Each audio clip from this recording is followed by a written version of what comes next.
PYQ में हमारा जो पहला क्वेश्चन है नीट 2025 में देखो पूछा गया, वो भी डाल्टन एटॉमिक थ्योरी से।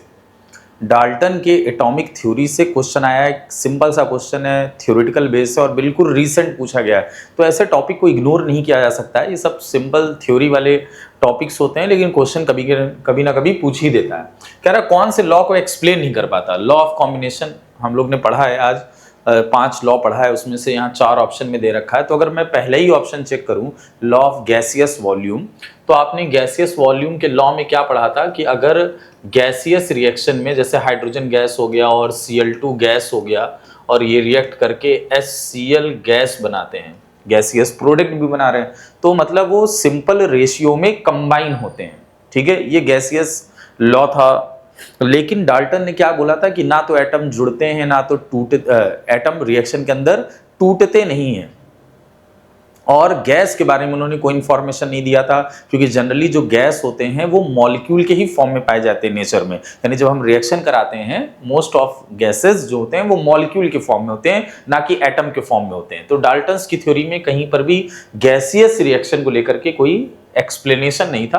तो हमारे पहले ही ऑप्शन से क्लियर हो गया कि लॉ ऑफ गैसियस वॉल्यूम को डाल्टन्स थ्योरी एक्सप्लेन नहीं कर पाता है। ठीक है, चलिए नेक्स्ट आइए। ये दूसरा क्वेश्चन है, देखो नीट 2024 में पूछा गया है। ये भी मोल का क्वेश्चन है और किस टॉपिक से है, देखो इंपीरिकल फॉर्मूला पूछा गया है। आज हमने इंपीरिकल फॉर्मूला पढ़ा है, काफी सारे क्वेश्चंस हमने लगाए हैं इंपीरिकल फॉर्मूला के। तो आई होप आप इसे आसानी से कर सकते हैं, बहुत इजी कर सकते हैं। तो पहला काम करिए कि खुद से करिए, बाकी हम तो कर ही रहे हैं। देखो क्या बोल रहा है कि ए है एक और एक बी है और एक सी है। ए का जो है वो परसेंटेज है 32 और बी का 20% है और सी जो है वो बचा हुआ है। तो 32 और 20 तुम्हारा कितना हो गया 52, और सी 100 में 52 माइनस कर दिया, बचा कितना 48%। तो ये हमने सबके परसेंटेज लिख लिए हैं। याद उम्मीद होगा अभी आप मेथड भूले नहीं होंगे। करना क्या होता है, सबसे पहला काम करना होता है मोल निकालना होता है। तो मोल में जो परसेंटेज होता है उसी को मास मान लीजिए 32 और उसके एटॉमिक मास से डिवाइड कर दीजिए। 64 इसका एटॉमिक मास दे रखा है, यहाँ 20 लेंगे और इसका एटॉमिक मास यहाँ क्वेश्चन में गिवन है 40 दे रखा है, यहाँ 48 है और सी का एटॉमिक मास दे रखा है 32। अगर हम इसे थोड़ा सा और सिंपल करना चाहें, कैंसिल करना चाहें, तो ये हो जाएगा 4 टाइम्स में जाएगा, ये हो गया 2 टाइम्स में और ये 2, यानी ये तुम्हारा आ गया 1/2। ठीक है, और ये भी सीधे सीधे मुझे कितना दिख रहा है 1/2, और ये क्या दिख रहा है, ये हो गया 2 टाइम्स और ये हो गया 3, यानी 3/2। ये आपका आ गया 3/2। तो 1/2 1/2 एंड 3/2 आ गया। ठीक है, तो हमको मिल गए, ए का एटम 1/2 है, बी का एटम की संख्या 1/2 हो गया और सी का हो गया 3/2। ठीक, तो अब मुझे सिंपलेस्ट रेशियो लेना है। तो भाई मुझे दिख रहा है नीचे सबका 2 है, वो 2 सब कैंसिल कर लेंगे तो बचेगा ABC3। ABC3 आ गया इसका इंपीरिकल फॉर्मूला। देखो सिंपल सा आंसर ABC3, सिंपल क्वेश्चन था इससे, जबकि हम लोग ने टफ क्वेश्चन भी प्रैक्टिस किए हैं। तो इंपीरिकल फॉर्मूला जिस मेथड से मैंने आपको सिखाया है बहुत सिंपल तरीका है, प्रैक्टिस करते रहेंगे और पीवाईक्यू देख लीजिए नीट 2024 में आया हुआ है, आसानी से आप इस क्वेश्चन को सॉल्व कर सकते हैं। ABC3 कोई ऑप्शन है, थर्ड ऑप्शन। ठीक, चलो भाई अब आज जो हमारे पास क्या है, ये जो क्वेश्चन है ये नीट 2016 में आया हुआ क्वेश्चन है। पढ़िए ध्यान से इस क्वेश्चन को और खुद से करने की कोशिश करिए। कह रहा है x और y दो एलिमेंट हैं जो आपस में कंबाइन होते हैं और दो कंपाउंड बनाते हैं। एक XY2 है, एक X3Y2 है, और XY2 का डिटेल दे रखा है मोल और उसका वेट, फिर X3Y2 का डिटेल दे रखा है मोल एंड वेट। ठीक है, तो आपका x और y एलिमेंट का एटॉमिक वेट अलग अलग पूछ रहा है। चलिए ट्राई करते हैं। ठीक, सबसे पहले काम करते हैं, जो दो मॉलिक्यूल बने हुए हैं XY2, इसके बारे में जो भी डिटेल दे रखा है अलग अलग काम इस पे करेंगे।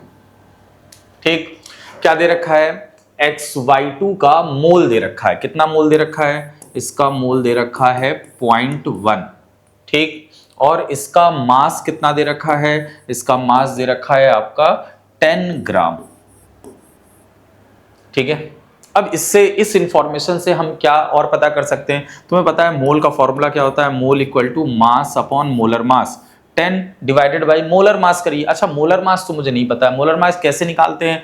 जो एटम होते हैं उनके एटॉमिक मास का सम कर देते हैं, जितने भी एटम प्रेजेंट है उनके एटम के मास का सम कर देंगे, आपको मोलर मास मिल जाएगा। तो हम इनके एटॉमिक मास को x है, x ही मान लेते हैं, प्लस और 2 इंटू वाई, ये इनका क्या आ गया? मोलर मास आ गया XY2 का। ठीक है, अब इधर ले जाके मल्टीप्लाई कर दीजिए तो हमें एक इक्वेशन मिल जाएगा 0.1x plus 0.2y equal to 10। ये हमको मिल गया पहला एक इक्वेशन। ठीक, सेम इसी तरीके से x3y2 के लिए भी यही चीज सॉल्व करेंगे। x3y2 के लिए देखो भाई लोग, मोल कितना दे रखा है? x3y2 का मोल दे रखा है 0.05 और मास इसका कितना दे रखा है? इसका मास दे रखा है 9 ग्राम। ठीक, चलिए मोल का फॉर्मूला लिखते हैं, mole equal to mass upon molar mass. इसका मोलर मास कितना हो जाएगा? 3x plus 2y। भाई मोलर मास निकालने का यही तरीका है, एटम जितने भी हैं सबके एटॉमिक मास को जोड़ दीजिए, हमने कर लिया। अच्छा इधर मल्टीप्लाई कर लीजिए तो कितना हो जाएगा? ये हो गया तुम्हारा 0.05 इंटू 3 0.15x हो गया, प्लस ये हो जाएगा तुम्हारा 0.01। ठीक है, 0.1 और y और इक्वल टू क्या आ गया? 9। तो ये हमारे पास दो इक्वेशन तैयार हो गए। तो क्या जब दो इक्वेशन है हमारे पास तो हम इन दो इक्वेशन से x और y की वैल्यू नहीं निकाल सकते? बिल्कुल निकाल सकते हैं। चलिए निकालते हैं x और y की value. 0.1x plus 0.2y equal to 10 है और एक तरफ है 0.15x plus 0.1y equal to 9। एक काम करते हैं, नीचे वाले रिएक्शन में 2 से मल्टीप्लाई कर देते हैं और 2 से मल्टीप्लाई करके इनको माइनस कर देते हैं, इनको हम माइनस कर देंगे। तो देखिए कितना आने वाला है। चलिए माइनस करके देखते हैं कि क्या वैल्यू आ रही है। इस इक्वेशन को सॉल्व करते हैं। तो इक्वेशन को सॉल्व करेंगे, ये 2 से जब मल्टीप्लाई हो जाएगा 0.15x में तो ये 0.3 बन जाएगा और इधर ऊपर बचा है 0.1, तो 0.1 माइनस 0.3 यानी माइनस 0.2 आ जाएगा। ठीक है, यहाँ का 2 से मल्टीप्लाई करेंगे तो 0.2y और ऊपर भी 0.2y और नीचे माइनस लगा है तो ये तो पूरा कैंसिल होने वाला है। इक्वल लगाइए, ऊपर 10 है और नीचे है 18 और 10 माइनस करेंगे तो ये हो जाएगा तुम्हारा -8। ठीक है, और ये x था तो माइनस से यहाँ माइनस कैंसिल हो गया तो x इक्वल टू वैल्यू आ जाएगी 8/0.2।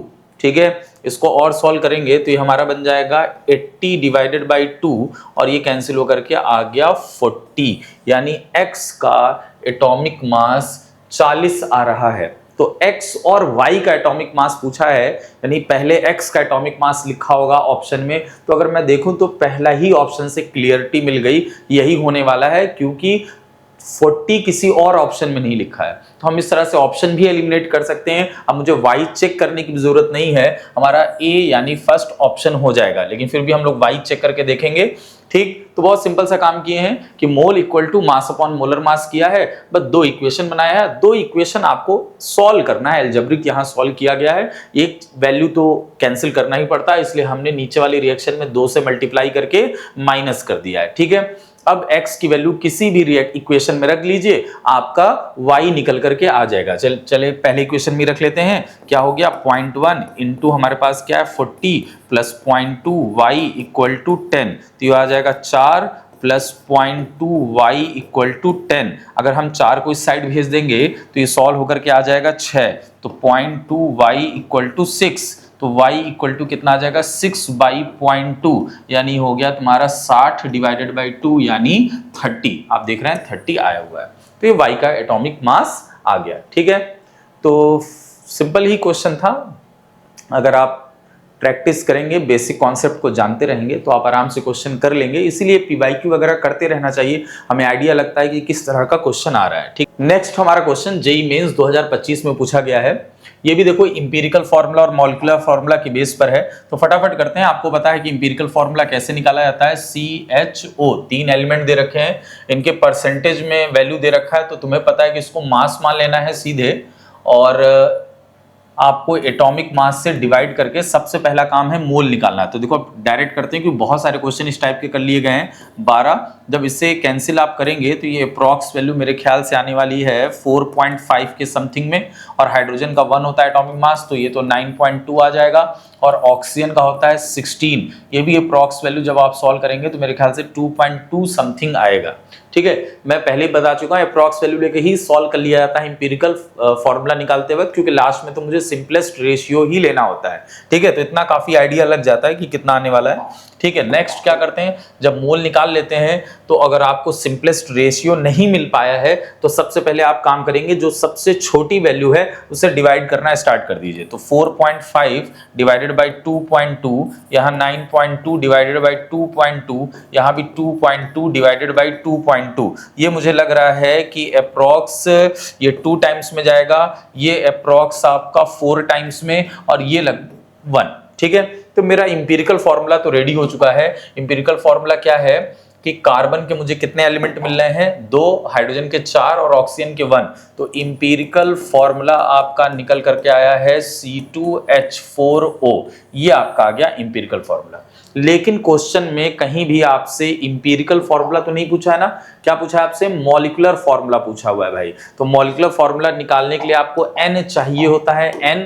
तो n कहां से आएगा वो निकालते हैं। n इक्वल टू होता है molecular mass divided by empirical mass. तो मेरे ख्याल से मॉलिक्यूलर मास आपको गिवन है 132 है, और इंपीरिकल मास यहां से निकाल सकते हैं हम लोग। 12 कार्बन के 2 एटम, हाइड्रोजन के 4 और ऑक्सीजन के 16। तो ये हो गया 24 + 4 + 16, 24 और 4 28, और 28 और 16 कितने हो जाएंगे, ये हो गया 14, 2 1 3 1 4, 44। ठीक है, ये 44 आ गया, और 44 मेरे ख्याल से 3 टाइम्स में ये कैंसिल हो जाएगा 132।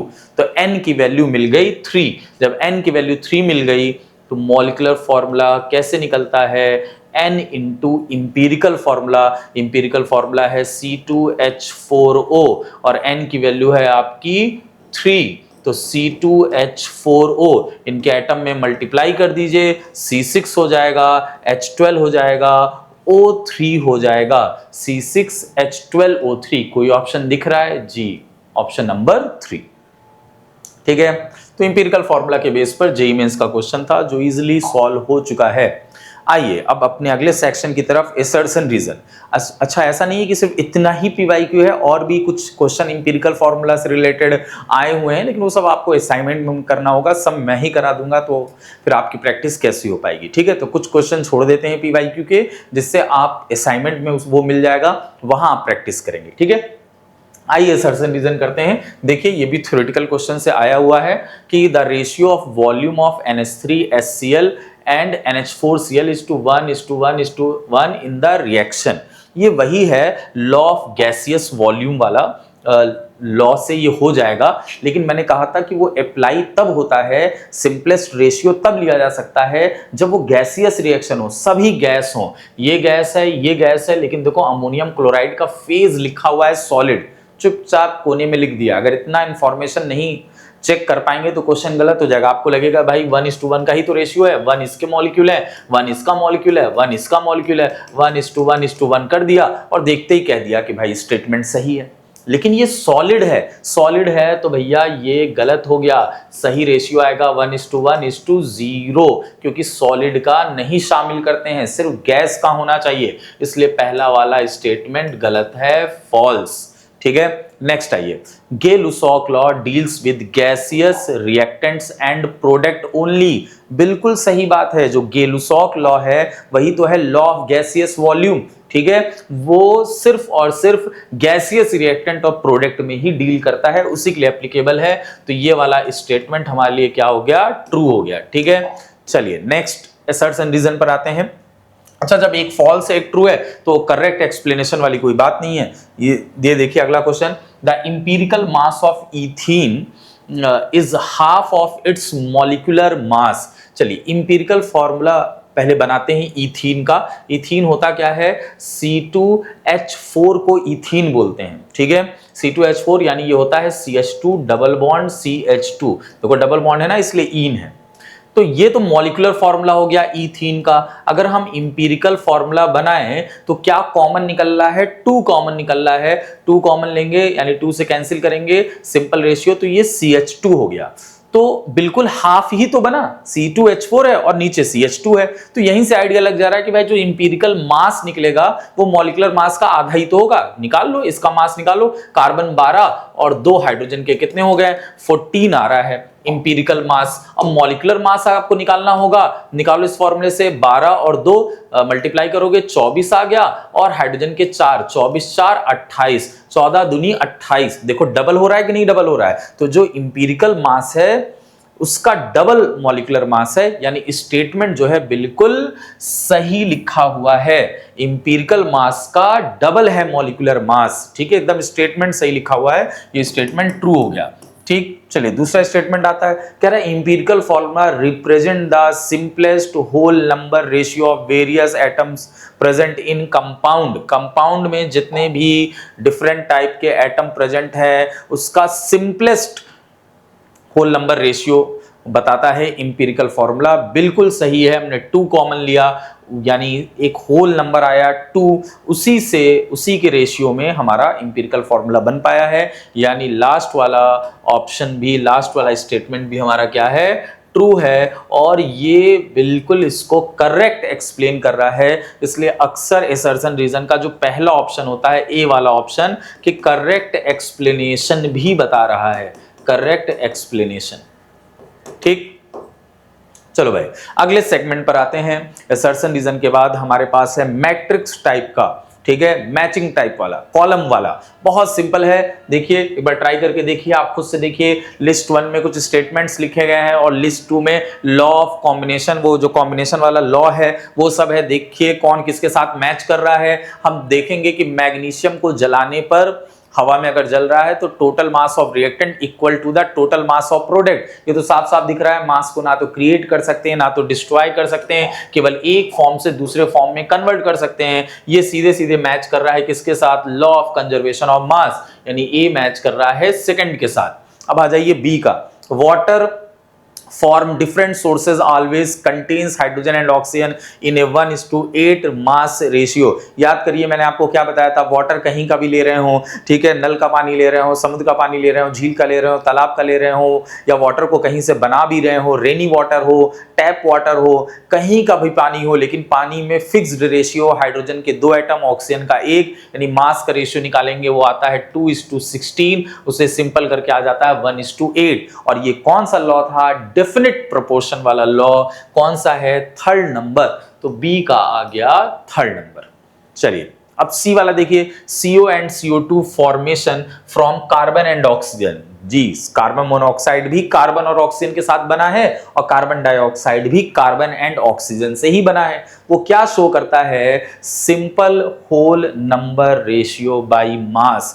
यानी CO में देखो कार्बन कार्बन कांस्टेंट है और ऑक्सीजन का नंबर चेंज हुआ है 1 से 2, तो अगर मैं एटम का रेशियो देखूंगा तो 1:2 पाया जाएगा, और मास का भी रेशियो देखूंगा तो 1:2 का ही रेशियो आएगा। यानी इसका मास 16 और इसका मास 32 है। अगर इसका हम रेशियो निकालें तो 1:2 ही आने वाला है, और एटम का भी रेशियो 1:2 आएगा। और इस लॉ को हमने क्या नाम दिया था, लॉ ऑफ मल्टीपल प्रोपोर्शन, जो कि है यहां पर ऑप्शन में 1 नंबर, यानी सी का फर्स्ट। अब आ जाइए डी वाला, क्या कह रहा है भाई, equal volume of all gases. जहां आपने वॉल्यूम देखा, जहां गैस देखा, सेम टेम्परेचर और प्रेशर पर should contain equal number of molecule. अगर टेम्परेचर, प्रेशर, वॉल्यूम सब सेम कर देंगे तो मॉलिक्यूल की संख्या भी बराबर हो जाएगी। मैंने आपसे कहा था इसका उल्टा भी सही होता है कि अगर नंबर ऑफ मॉलिक्यूल बराबर है, टेम्परेचर प्रेशर बराबर है, तो कंटेन्स वॉल्यूम भी सेम आ जाएगा, और इसको बोलते हैं एवोगैड्रो लॉ। यानी डी का आपका आ गया 4। तो ये पूरा आपका कवर हो गया, ठीक है, मैट्रिक्स टाइप। और कुछ बचा है भाई, ठीक है, नहीं। तो फाइनली हमारा लेक्चर सेकंड समाप्त होता है। इसमें मैंने आपका कौन कौन सा टॉपिक कवर कराया है आपने देखा ही है, और साथ ही साथ हमने जैसा आपसे कहा था कि इस प्लेटफॉर्म पर प्रैक्टिस आपकी बहुत कराई जाएगी, क्वेश्चन के साथ, पीवाईक्यूज के साथ, एसर्ट्स एंड रीजन के साथ और मैट्रिक्स टाइप क्वेश्चन के साथ। तो बने रहिए हमारे साथ इस प्लेटफॉर्म के साथ, और आई होप आप अपनी तैयारी भी अच्छे से करते रहेंगे। बाकी आपको असाइनमेंट वगैरह मिलते रहेंगे, आप भी उसे सॉल्व करिए, टेस्ट में पार्टिसिपेट करिए। कोई डाउट, कोई कंफ्यूजन रहता है तो हमसे पूछिए, जो भी तरीके बनाए गए हैं डाउट पूछने के लिए। बाकी हमारे चैनल को सब्सक्राइब, लाइक और ढेर सारा प्यार दीजिए और जुड़े रहिए। बहुत बहुत धन्यवाद।